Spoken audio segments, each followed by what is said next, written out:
วันนี้ก็จะได้ออกรายการเกี่ยวกับธรรมะคำสั่งสอนขององค์สมเด็จพระสัมมาสัมพุทธเจ้า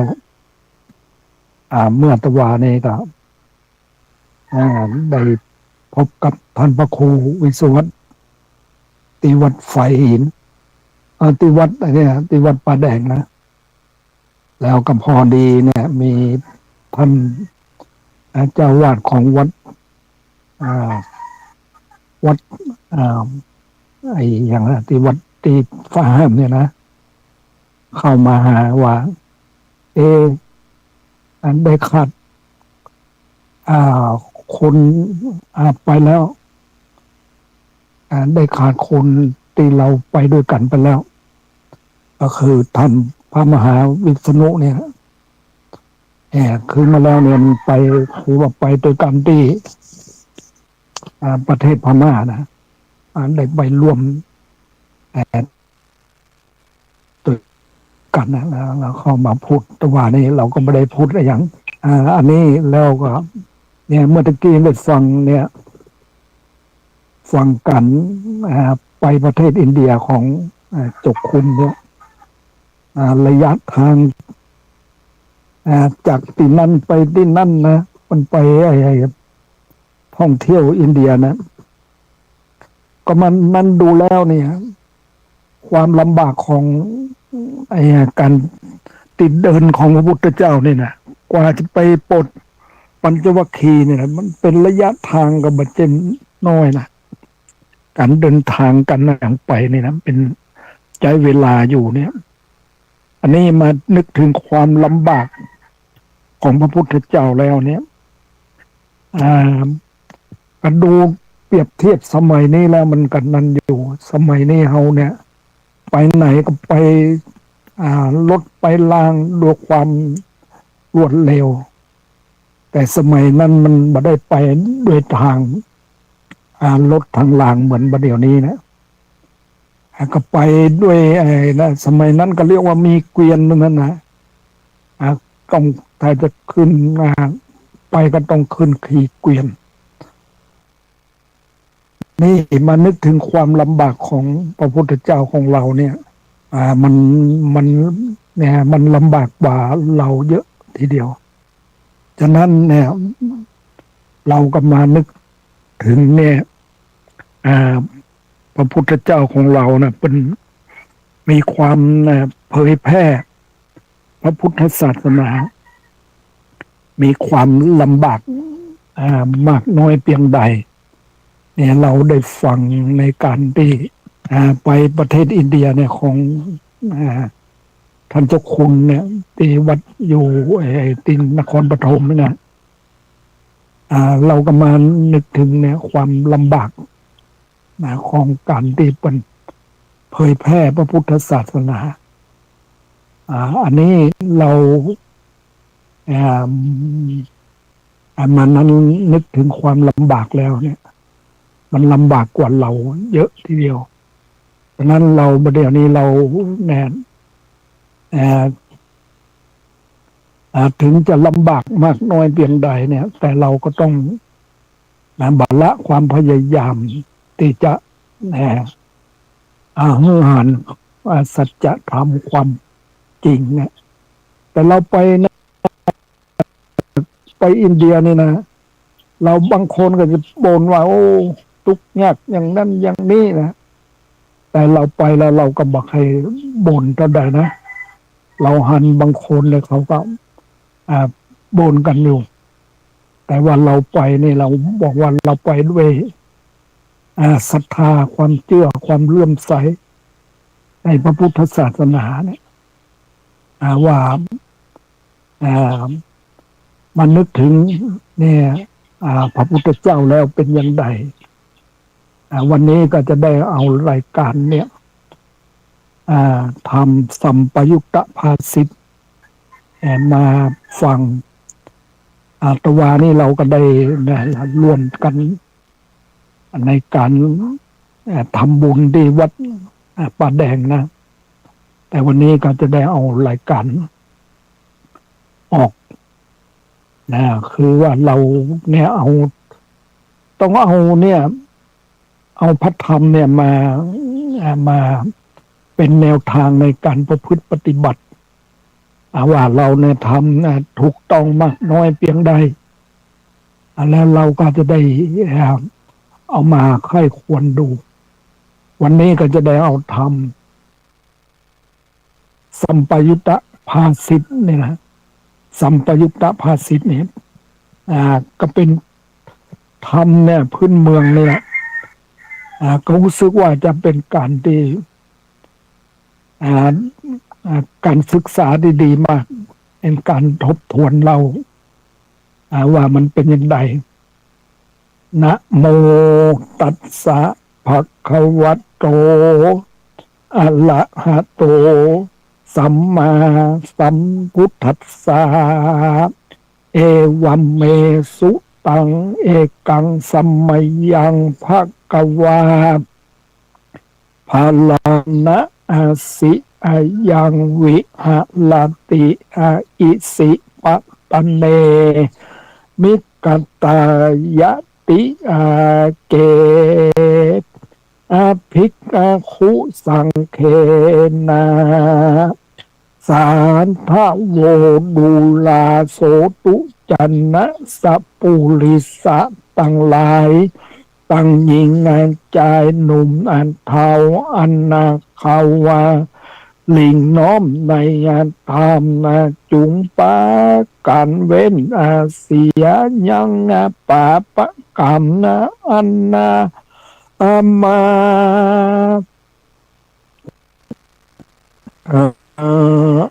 อันดำมืดสาวตามดังพระพุทธเจ้าได้ภายแผ่เทศนาแก่สาวกสังฆเจ้าแต่ดิลีในป่าอิสิปตนะมิกทายะหากเป็นพุทธโอวาตา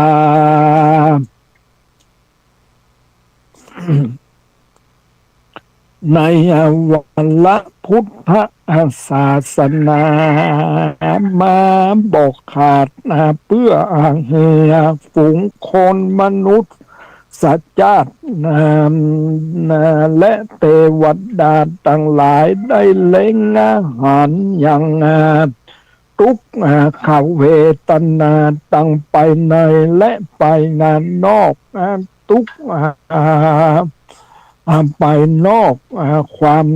ทุกข์ปอกและวันหัวโมหะหลงเมามัวและลำบากกองทุกข์หากเหลือหลายเป็นทุกข์เมื่อเกิดเมื่อแก่เฒ่าและเจ็บตายสัพพทุกข์ต่างหลายมีมากเป็นทุกข์เมื่อฟู่เมื่อปากตานเจียนละจาเป็นทุกข์เมื่อแสวงหาเลี้ยงปากเป็นทุกข์เมื่อใดผัดภาคเสียเข้าว่าของเป็นทุกข์ด้วยผันผองหาใหม่ความทุกข์ตายติดตามบ่มีที่จักดีงามไหนสักแห่งกองทุกข์แต่งตั้งตัวตาหือมืดมัวใจร้ายหยาบเป็นทุกข์ด้วยอันเลี้ยงคาบเน่าแห่งรูปขันธ์บอมมีที่สัจจังมันเตี้ยงรู้ความเงียงไปมาบึดนึงก็ตายบึดนึงก็เกิดลางชาติก็ประเสริฐได้เป็นเชื้อชาติขสตาลางชาติก็ได้เป็นคนตาลิตาทุก กรรมนายากก็เพื่อกรรมวิบากอันใดกัดตามมาลังชาติก็ได้เกิดเป็นหน้าหมูเป็นหน้าหมา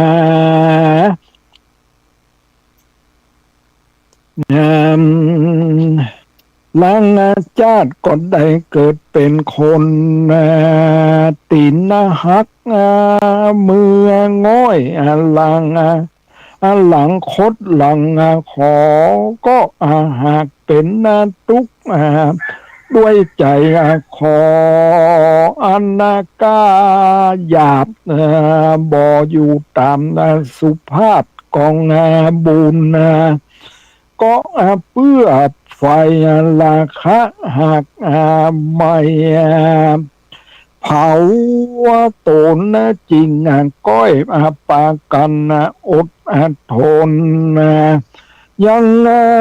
ความล้ำบากกิยาอันได้เกิดเป็นความเกิดได้เกิดมาเป็นคนมนุษย์สัจจาตเหมือนดังอยู่ในกองไฟร้อนตั้งไปในและไปนอกตลอดทุกวันคืนเป็นทุกด้วยเวียกด้วยการก็เป็นทุกข์ที่แสนลำบากบากเหตุว่ากลัวกันกลัวอยากก็เพื่อกิเลสตัณหาเป็นอันแน่นหนาบ่รู้พัดภาคจริงตาหืนใดทุกข์ยากนิดเองใจอุปมาเป็นดังกองไฟอันใหญ่มาดังไว้ตีหัวอกแม่นว่าจักสัตว์ตกก็บ่ออกเป็นดังดาหาบปอกใส่บาตนหลงปาเฮือนนักในอกตัวเก่าลำบากแต่เล่าก็เพื่อกิเลสวิชาตัณหาเป็นอันแน่นหนาบ่รู้มายาพรพระพุทธเจ้าเทศนามาแต่ก่อนว่าเป็นชาติกิเลสตั้งมวลบ่สมเปิงกวนจักยินดีในสักตีพระองค์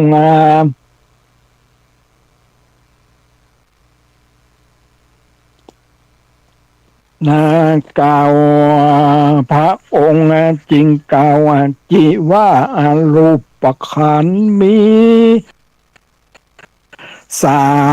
มีสาว8นามขันธ์เข้าแวดอยู่เตรียมตานนับสั่งรวมกันหากเป็นปัญจขันธ์บ่เศษก็เป็นที่อยู่สลายหมู่กิเลสปัญหาคือหูตาดังปากตีนมือหากกวัดไกวและใจอะไรกึดลอดบทใดละตอดตุมกรรมก็ลวดเป็นลามเกี่ยวใหญ่มัดผูกไว้มัดผูกควายตั้งตัวเฮือใจมืดมัวเป็นบาปก็เพื่ออันความโลภะหากปาไปเป็นสายใหญ่ จูงเป็นอาศัยใหญ่จูงจองป่าปะธรรมนองกุมเอาพอป่าปะธรรมนองกุมเอาอวิชชามาว่ามัวมืดโตสะเกิดปฏิฆะมีความโกรธามีความโกรธาตีด่าว่าไล่ว่า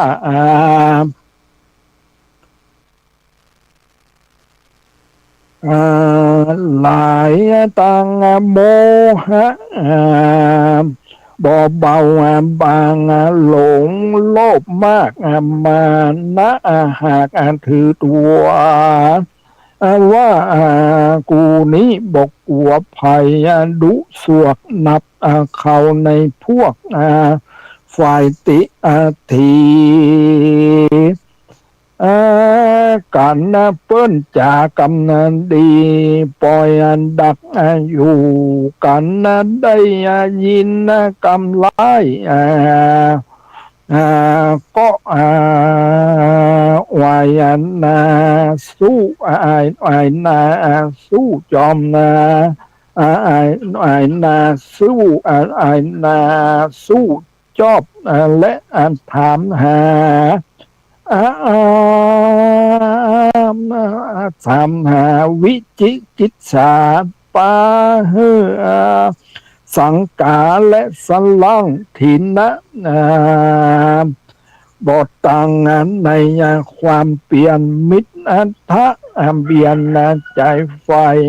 กึดแต่ใดเงาเมาหลับอุทธัจจะใจเป็นสบับอ่อนม้อยกุดจะใจถอยบ่อนแนนบ่อนแน่แต่หนักนาหิลิกาใจบ่อนละอายต่อบาปโนตับปะใจหยาบบ่สะดุงกลัวอบายอิทอาสาใจมัก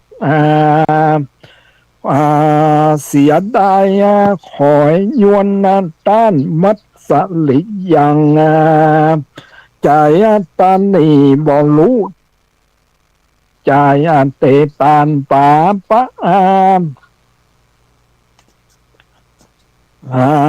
ป่าปะทำมากังบางจุงจองบ่อเฮภาคห้องในบ่อน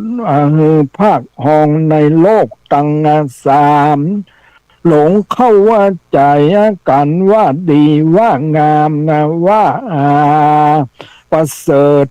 สุขลำเลิศแต่แห่งรูปขันธ์หันเป็นขาวเขียวดำ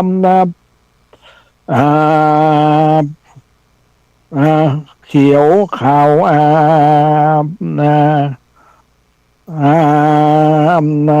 เป็นขาวเขียวปังดำแดงเหลืองโมนปั๊มปนปี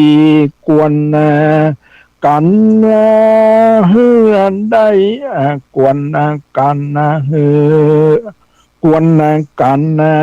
ดีภาคได้ป่าปัดกรรมอันบอลุไม่ลุกตามออกในสิวิ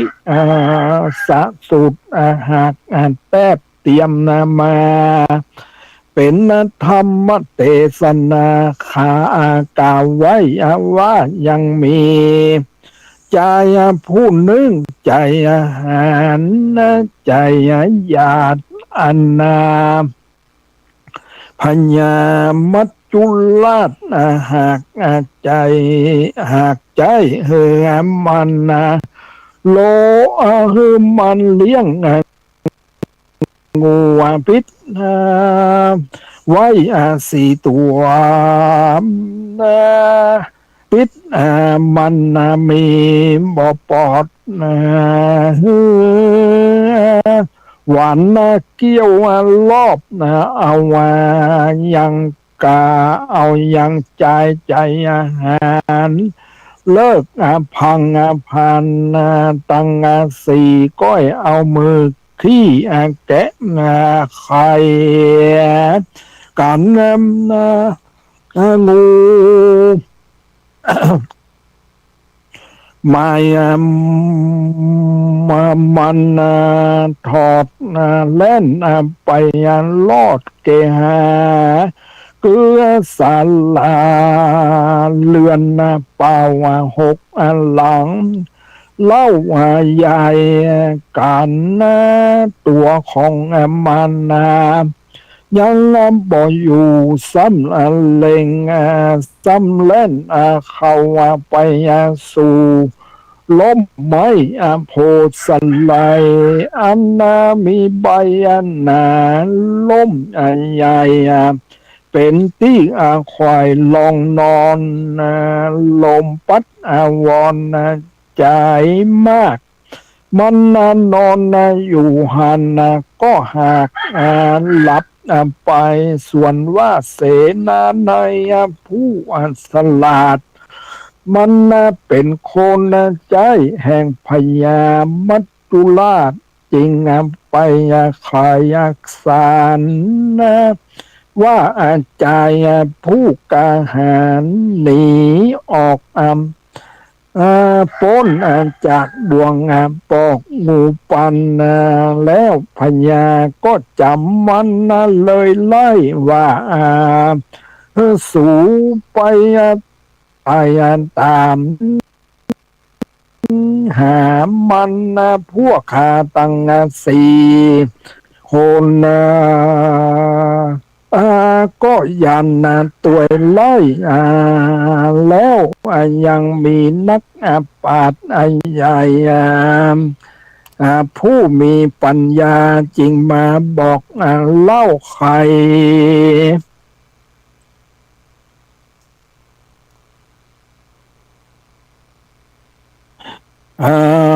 ขานว่าดูลาใจอาหารมึงอย่าได้เสยอยู่โจรไล่หมู่หากไล่ตามมามึงจุงรีบพิจารณาอย่าได้ลาสานอนลัดอยู่โจรไล่ฟู่จากันว่าจับฟันบันคาเขาก็โห่ร้องล่าเนืองนานพ่องก็ว่าเอาเชือกก้องคอมันได้เราจักเอาเป็นขาใจกัดตำการต่อนาส่วนผู้มีปัญญานั้นจริงซ้ำบอกใจหารนั้นว่าขัดใจโวยอย่าอยู่ได้โจรไล่หมู่จักตัว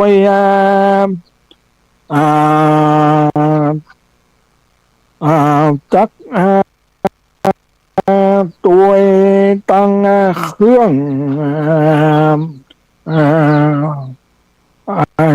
จักตัวตั้งจักตัวตั้งกองจักก็จักหวัน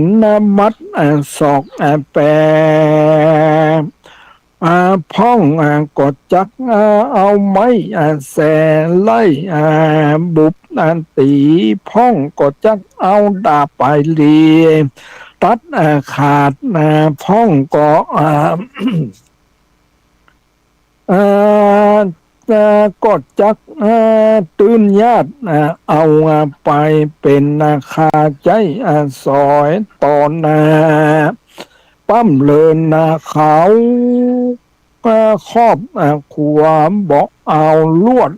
ละไว้แม่นคำเต็มใต้ก็ตอดไว้ตุ่มเสียถงเงินลูเปียก็เตะสัตว์ขว้างถงเบี้ยตกใต้ล่างก็บ่อตันเอาเพราะมัวเมากลัวโจรนั้นยับใดส่วนใจผู้โอนนอนอยู่ใต้เก้าไม้ก่อนเล่นสะไซลีลาไปถึงกงกาเสียแม่อันนั้นไหลตามกระแสน้ำคุณคุณมัวปุ่นดีแกกัวใจจาพอไปฟังกำนันว่าพอไปฟังกำนันก็เล็งดูงามนักก็เป็นมหานิพพานนะ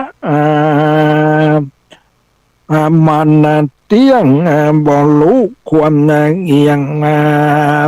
เวโวนมันก็มีเจตนา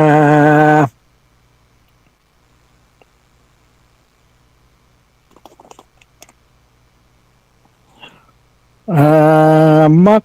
ใครเอาตนไปอยู่บ่มีหมู่พาลอยมันก็ไปตัดเอาไม้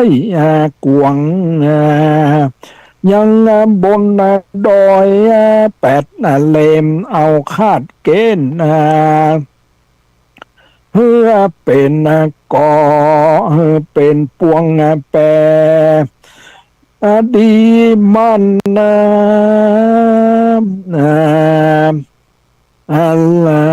ดี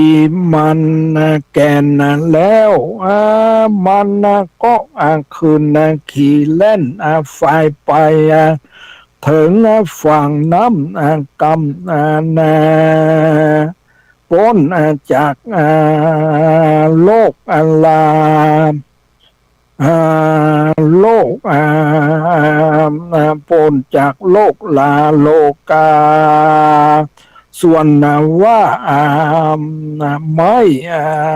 กวงนั้นคือหากมันได้อัดทางขิกะมักกะตั้งแปดเป็นอริยะแขวดหากเป็นอริยะเจ้าหากแขวดไว้ดังใจหวังอันใจผู้มีพญาคือได้ญาณสัมปยุตตังตั้งสี่หืนได้รู้ทวนนาทีบ่มีมัวโจรไล่โจรไล่มัด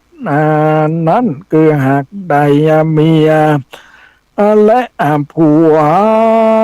ลูกเต่าโจรไล่ร้องลวนเล่าคือหากอันใดหมู่อิทธินาลีอันนั้นจ้างมาอย่าเหยาะใหญ่และจ้อยสอกัดตำอิลิยาหาเหตุอันตอดทงคำนั้นคือได้เจ้าพิกคู่โตนซิกออกละเตตตอด สิกขา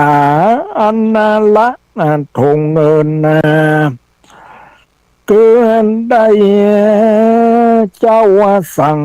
ขาอันนาลาหนีจากได้ปิกได้สิกออกวัดแล้วป่าแล้วภาคศาสนามาเลือนอันนาอันนา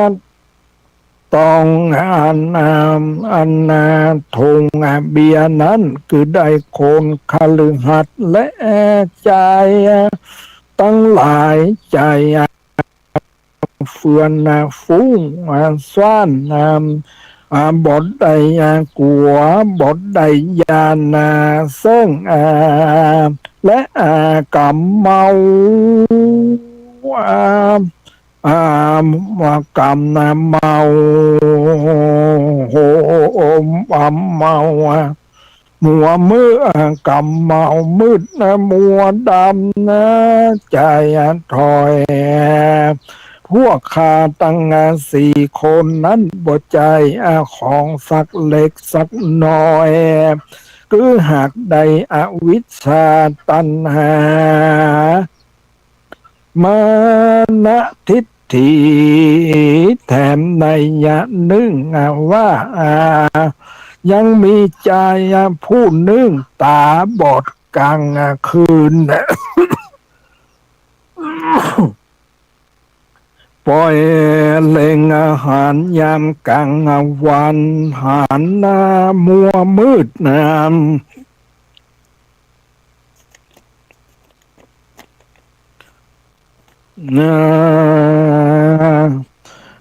ความหวานมัวมืดก็มาปูนดีเงืดแต่นักหนามันก็สร้างไร่สวนและปลูกเรือนเกหาหลังใหญ่หัวใจไฟจมบานปลูกลูกโสมของหวานไว้หลายสิ่งมันก็ว่ามันก็ว่าบานอันนี้บานอันนั้นม่วนแต่ยิ่งบ่มีภัยปูนตกเมื่อไปลูนมันยังมีเจ้าผู้นึ่งหูหนวกอันจ้างป่าเอาเจ้าพวกหูพวกหมู่เสนาไปขับไล่เนื้อมิกาไปเลือมิกาในป่าแล้วก็อันใดปัดล่าหลงโหนบ่รู้ตำบนหัวบ่รู้ตำบนหิวอิดฮอดก็เข้ามาบ้านคนตาบอดฟู่จากันว่าคานิหากเป็นคนหูตันเชื่อเจ้าผู้ใหญ่เมื่อกลางคืนหากได้ยินความเมื่อยามวันภัยถามหูคาก็ตันหนวกบัดนี้ได้ปัดภาคหมู่ลิปนมนตีข้าขออยู่กับต้านสักขวบสักปีตามลอดส่วนว่าคนตาบอดก็หากฟู่ถูกลงลายกันก็จริงปากันปลุกฝังยังลูกไม้และหัวมันหลายอันหลายสิ่งข่าวตั้งสองก็มาปิติยิ่งจมบาน ตอนนั้นมายังมีใจผู้นึ่งกาหารเอ่องค์อาจมีกำลังเหลือขนาดบอกกลัวภัยแม้นในกองไฟมันก็เข้าอยู่ในน้ำเลิกมันก็สู่หากินน้ำแม่นาที่สูงมันก็ปองคืนนั้นลอดที่ต่ำมันก็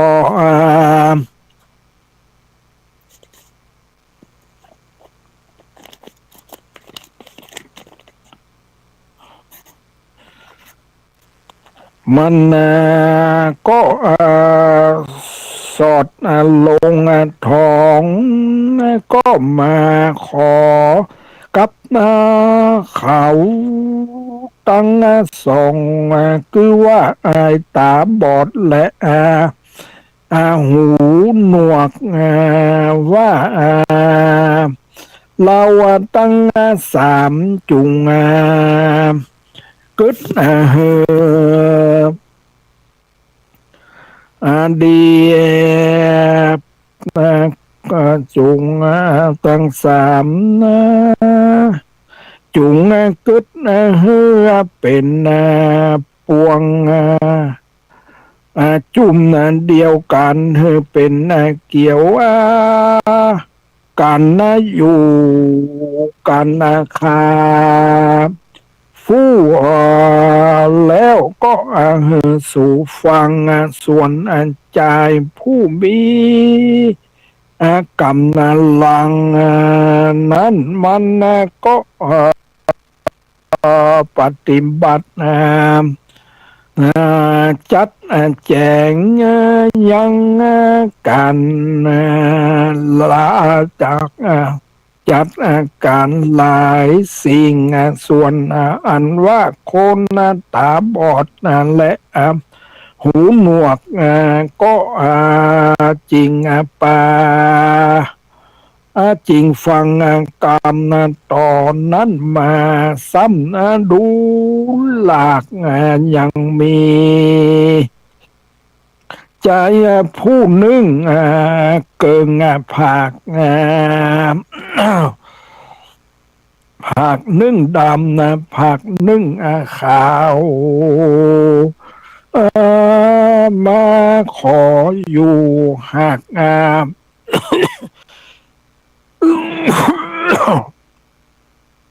หากครบสอง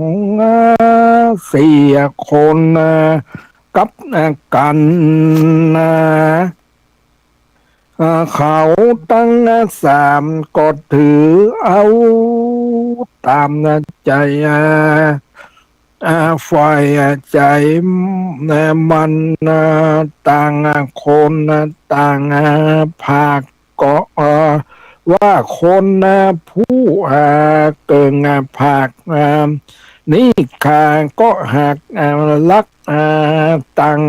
ดำลางพ้องก็มาเครื่องเกียรติจ่าส้มเสียดสะหาวกูลักตั้งข่าวนั้นแต่โสดส่วนคนผู้เกิงภาคนั้นมันก็มาคิดว่าโคตรโกฏทายินนักนาแกมเกลียดจ่าสมเสียดหลายต่างว่ากูนี้หากเป็นโคนปานกลางตั้งสองฝ่ายสูนี้จะมักง่ายแต่ใจแข็งเลื่อนหลังนี้กูก็หากได้ช่วยสูบแปลงมาแต่เจนเหมาะเจนมอน ว่าตัวกูนี้ก็หากมาก่อนและลุนสู่แม่นกูจะเผาเรือนนั้นหลังนี้เสียไม่ไผ่จักว่าสั่งให้กูบ่มีนาแล้วคนก็เผายังเกหาหลังใหญ่ไฟหุบไม้หล่นแหลมแล้วมันก็ยับเอาว่า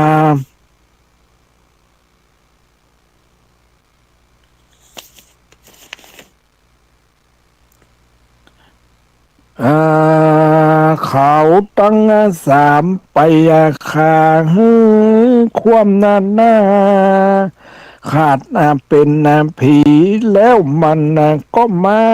ผากตั้งแล้วมาผากยัง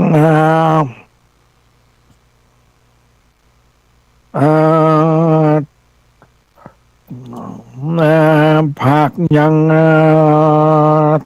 ต้องสามโคผ่ายังต้องสามคนนั้นลางลางพ้องก็มีป่าตัวใหญ่อันขวางอยู่ใส่ไปในมันก็มาคิดคันนิงใจรู้ลอดว่าป่าตัวนี้กวนกูสัตว์ต้นลงในวังข้ากุนของมันยังขัดกูลของมันและสีมันสีเหิมมันไปสู่ที่อุกอันนาแล้วมันก็มาภาคแถมคนนึ่งก็มีแต่กองหินผา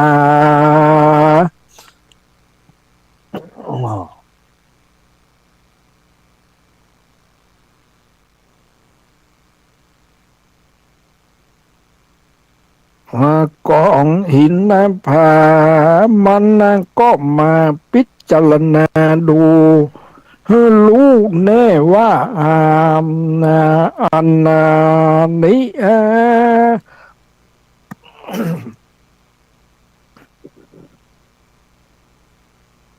อันนี้แล้วเป็นแต่ฐานปูนมันเกี่ยวหมากลงไปก็หากสับสูนกันอยู่กวนกู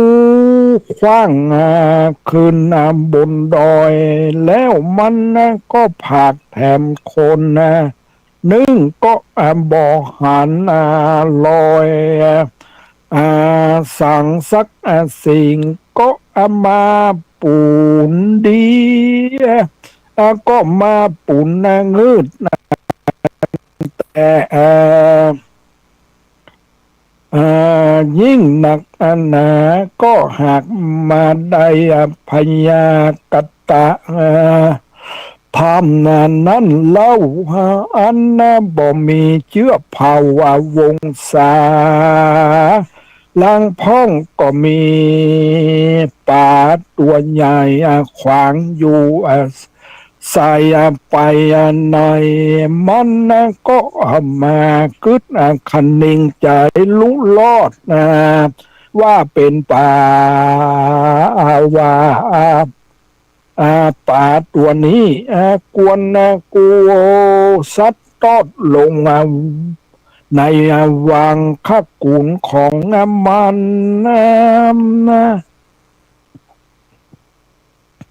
ก็เตี้ยงว่าจักเวียนอยู่ในโลกโลกาตายเกิดก็เป็นที่เป็นที่บ่ประเสริฐสัจจังอันว่าก่อนหิน และทานนาปุณนันนามคือหากใดอักกะบุญญากะบุญยังเป็นเขตนามชื่อว่ากุศลเหตุปุญญาปุญญาภิสังขารนาป่าอันนั้นได้ป่าอันนั้นได้ป่าปัธรรมอันแน่นหนาคนตาบอดนั้นคือหักได้อวิชชาใบโสดที่คนหูหนวกนั้นหักได้แก่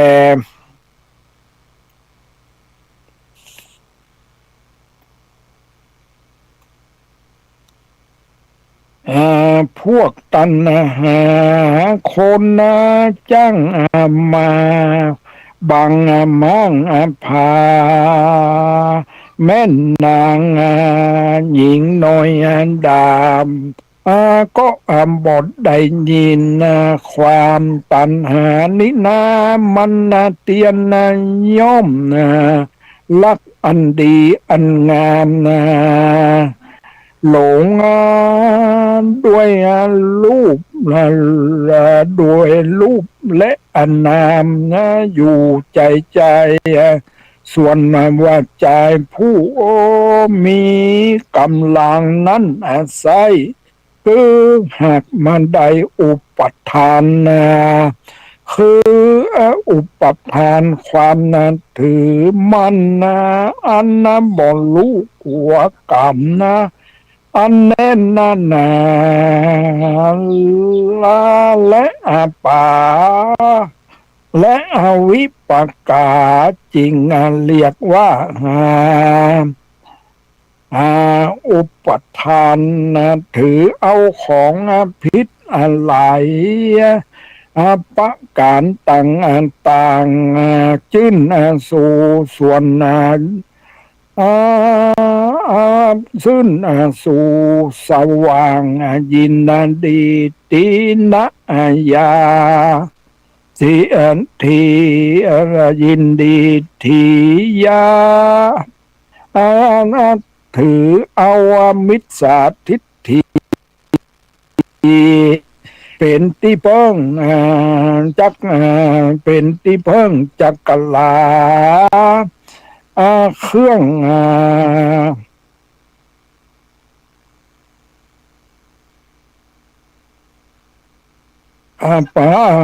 ปะกลาเครื่องกับวิกับวิจิกิจสาวิจิกิจสาสัพุทธโอวตาบอกเอาใจใส่เลี้ยงคับเน่าไว้แต่ปัจจุบัน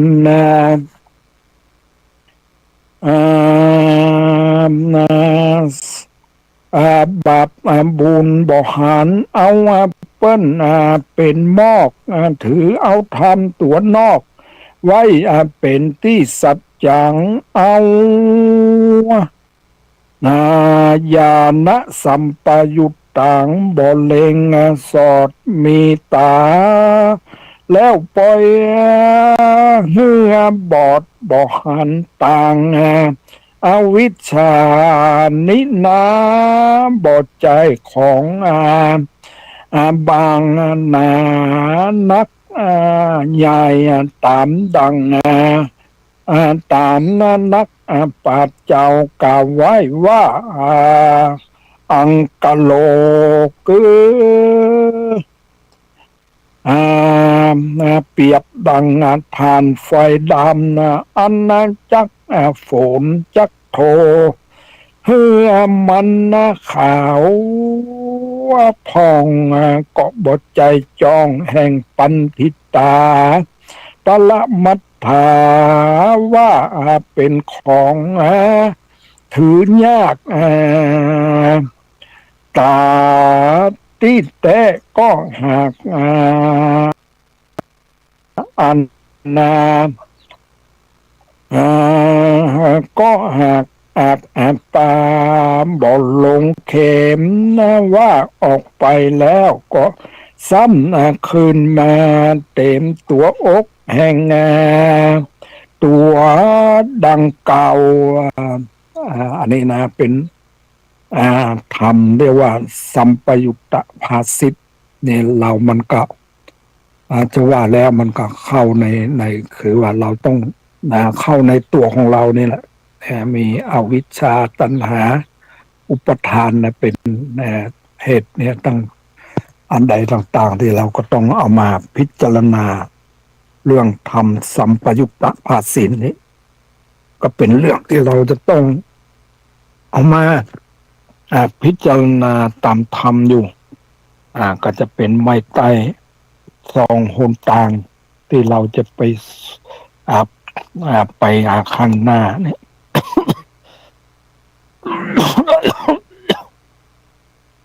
อัตถังคิกะมักมีองค์แปดนี่แหละนะสัมมาทิฏฐิเห็นชอบสัมมาสังกัปปะดำริชอบสัมมาวาจาวาจาก็ชอบสัมมากัมมันตะการงานก็ชอบสัมมาอาชีวะการเลี้ยงชีวิตก็ชอบสัมมาวายามะความภาคเพียรก็ชอบสัมมาสติความระลึกก็ชอบสัมมาสมาธิความตั้งใจมันก็ชอบอันนี้ถ้าเราได้เดินตามมรรคมีองค์แปดนี่นะเราก็จะไปสู่แต่จุดหมายปลายทางคือความดับทุกข์คือความพ้นทุกข์อันนี้เรื่อง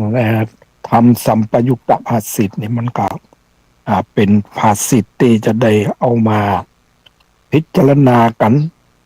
เพื่อจะได้เป็นเพื่อจะได้เอามาใครควรดูว่าเราเนี่ยได้ทำถูกต้องแล้วหรือยังนะมันบอกว่าเนี่ยผู้ที่ละถงเบี้ยนี่แหละผู้ที่ละถงคำเนี่ยก็คือพระภิกษุสงฆ์องค์ข้าเจ้าของเราเนี่ยเอาได้เป็นพระเป็นสงฆ์แล้วก็นับว่าเป็นโชคลาภอันประเสริฐถ้าเราไปละเสียแล้วมันก็เอาไปทอดทิ้งเสียแล้วมันก็เป็นละถงคำนะมีค่าละถงเงินนั้นก็แถมมันก็อ่อนลงมาแถมเหมือนกับผู้ยังไม่ได้ถึงยังเป็นภิกษุสังพระสงฆ์เท่ากันเป็นละถงอันนี้ก็ละถงเงินละถงเบี้ยนั่นก็คือคฤหัสถ์ต่างๆเนี่ยถงเบี้ยมันก็บ่มีค่าอย่างตัวใดเนี่ยถงสมัยก่อนเป็นใจเบี้ยกันเรามากล่าวเนี่ยละถงเบี้ยมันก็เหมือนกับคฤหัสถ์เนี่ยละกองวัดปฏิบัติต่างๆเนี่ยนะที่เราควรจะปฏิบัติกันอย่างที่ได้ฟังธรรมของอาจารย์ประยุทธ์ที่เป็นในเล่าถึงของการไปเนี่ยอันไปเรียกว่าไปอินเดียเนี่ยนะไปสู่ที่สถานที่ประสูติตรัสรู้เสด็จดับขันธ์ปรินิพพานสถานที่แสดงพระธรรมเทศนาเนี่ยก็เป็นการศึกษาผู้ใดได้เกิดความสังเวชแล้วมันมาปรับปรุงตัวก็จะได้ไปแต่ความดับทุกข์ความพ้นทุกข์วันนี้ก็ได้เวลาแล้วก็ขออนุโมทนากับพระครูวิศวัตรและอาจารย์พระมหาสวัยและท่านผู้ฟังทั้งหลายก็ขอให้มีความสุขความเจริญโดยทั่วหน้ากันขออนุโมทนา